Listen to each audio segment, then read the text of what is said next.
There's a reason why this Sidney Sweeney interview became memeable. It was a trap, and I'm going to show you the tactics.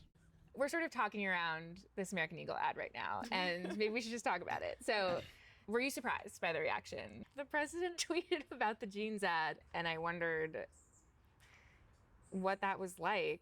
Is there something that you want to say about the ad itself? The Sidney Sweeney has great jeans. This interview tactic is literally called JAQing Off. That's JAQ as in just asking questions. Essentially, the interviewer asks a series of innocent sounding questions that progressively paint the person in a bad light or associates them with controversy. In this video, we're going to go over how it was set up and explain the 5 elements used that qualify this as JAQing Off. I usually show up in my PJs. For whatever reason, I was like, you know what? I'm gonna just actually get dressed. And then everyone liked the outfit. I was like, wow, this is the first time. I'm so flattered.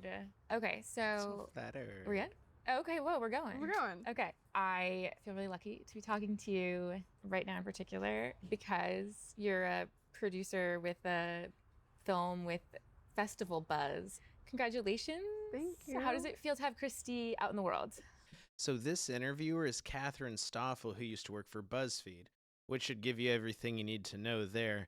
Now, she's not talking how a professional interviewer talks. She's talking like they're girlfriends. That's just to bring Sidney's guard down so that psychologically she feels as if she could open up. Now, first, Catherine needs to establish friendship, which is why her first questions are going to be about things that Sidney is currently excited about. Christy is one of those projects and stories that, like, when you're making it, the crew, the cast, everyone involved, we all knew it was going to be something special. In the beginning, it's also really fun. For context, like, you've got headgear on. Yes. You've got a mouth guard in. Yes. And you are grinning as you punch people. And you look completely unselfconscious and completely joyful. First of all, was it as much fun as it looked? It was so much fun. So you have a background in martial arts. I do. Okay, so tell me about that. You're what, 13? Yeah, I was like 12, 13, and I started kickboxing and grappling. Like, what does fighting give you at that time in your life? The element of surprise.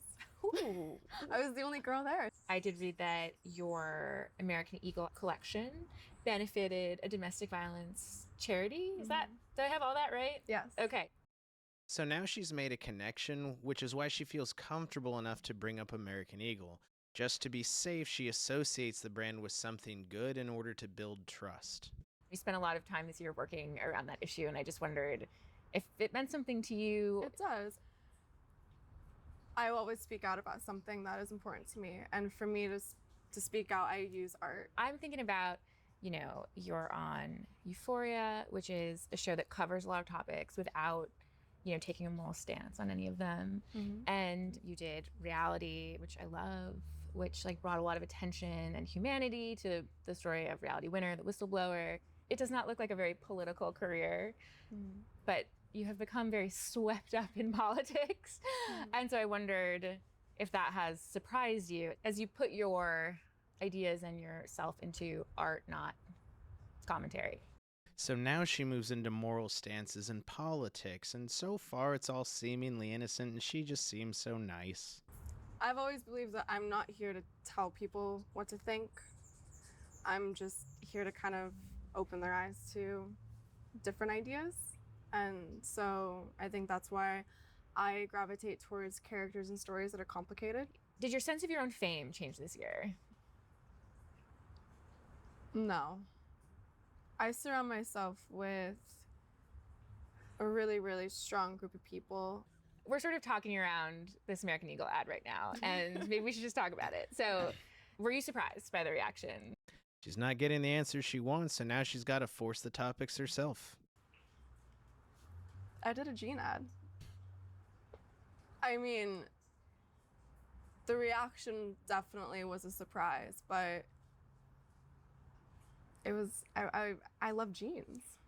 All I wear are jeans. I'm literally in jeans and a t-shirt like every day of my life. I think I know how you're going to answer this, but I'm going to ask anyway. I mean, the president tweeted about the jeans ad, or Truth Socialed about the jeans ad, and that just seems to me like a very crazy moment for anyone. And I wondered what that was like. It was surreal. It was surreal. Mm-hmm. And it would be totally human.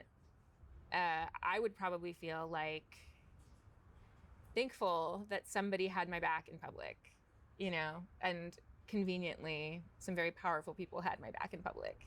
And I wondered if you felt that way. So what Catherine just did there is called association laundering. By saying that the president had her back, it's being framed as an endorsement, which brings us to the first two elements of JAQing Off being introduced. First, that there is no neutral or safe response here. Sidney is very careful to stay out of the political sphere, and the president is incredibly polarizing. So if she says yes or no, certain portions of her fan base may just turn their backs on her. The second element here is that Catherine is beginning to prime the audience towards a conclusion.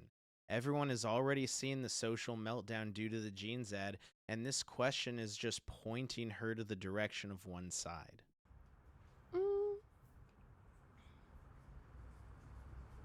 I don't think that it's not that feeling I didn't have that feeling, but I wasn't thinking of it like that, or like of any of it. I kind of just put my phone away. I was filming every day. You've made a really good case for keeping your thoughts and your life separate from that work.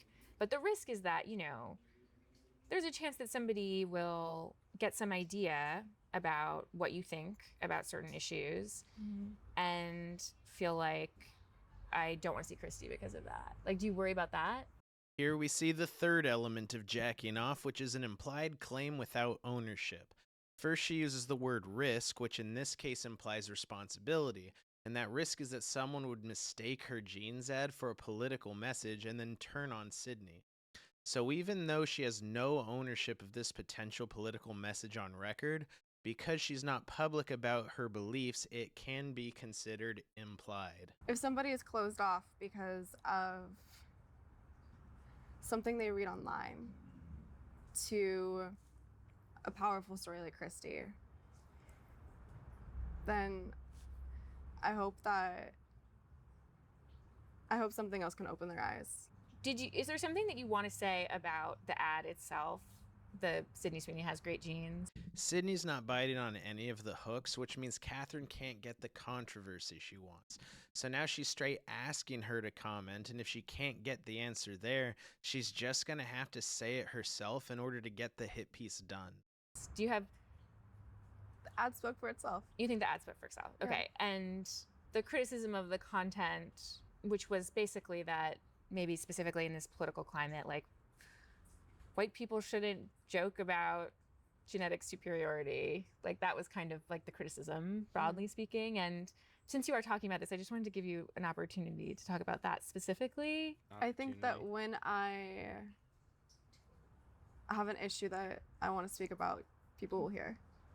Exactly. What do you even mean give you an opportunity? If Sidney wanted to express anything, she'd just do that at any time she'd like. Anyway, here we get to the last two elements of JAQing Off. First being the introduction of an allegation, which is that Catherine states that the criticism is that the jeans ad is joking about white genetic superiority. The ad was simply wordplay about her being an attractive woman. People just wanted it to be racial because she's white, but white superiority was never even implied. Now, the last element of JAQing Off was there the whole time, which is plausible deniability. The whole interview, Catherine was simply asking innocent questions, and even when she got more controversial with it, she never actually made any claims herself. Just, oh, there's a risk, or people are saying, or the criticism is. This language gives her plausible deniability to remain innocent while essentially attempting a hit piece at the same time. And that's how you get media journalists that everybody hates. Thanks for watching.